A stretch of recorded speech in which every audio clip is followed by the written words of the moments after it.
Hello friends, আসসালামু আলাইকুম। তো কী অবস্থা সবার? অনেক দিন পর আজকে নিয়ে আসলাম আমার একটি নতুন ভিডিও। তো আজকে হচ্ছে আমার খুশির দিন। আমার পাখির ডিম ফুটিয়ে 2টা বাচ্চা বেরিয়েছে। যারা পাখি পালন করেন আসলে তারাই জানেন যে ডিম ফুটে বাচ্চা বের হওয়া কতটা আনন্দের। তো অনেকেই জানতে চান নবজাতক বাচ্চা পাখিকে কী খাওয়াবেন। পাখির বাচ্চা ফুটিয়েছে বলে যে এক্সট্রা কিছু খাবার দিতে হবে এমন কিন্তু না। আপনি পূর্বে যে সিড মিক্স ব্যবহার করেছেন সেটাই ব্যবহার করবেন। সবগুলো বাচ্চা ফুটে বের না হওয়া পর্যন্ত বাইরে থেকে আপনি কোনো খাবার দিবেন না। বাচ্চা পাখির বয়স 1 সপ্তাহ হওয়ার পর পাখিকে আপনি সফট ফুড খেতে দিবেন।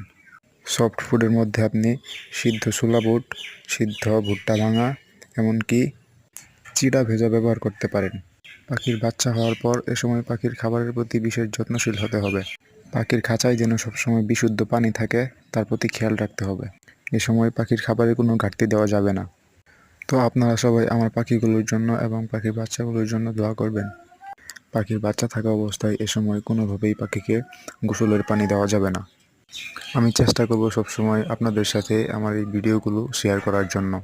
আপনারা সবাই আমার এই চ্যানেলটিকে সাপোর্ট করবেন আর সবসময় আমার এই চ্যানেলে ভিডিও পেতে আমার চ্যানেলটি সাবস্ক্রাইব করবেন। তো দেখা হবে নেক্সট ভিডিওতে। ধন্যবাদ সবাইকে।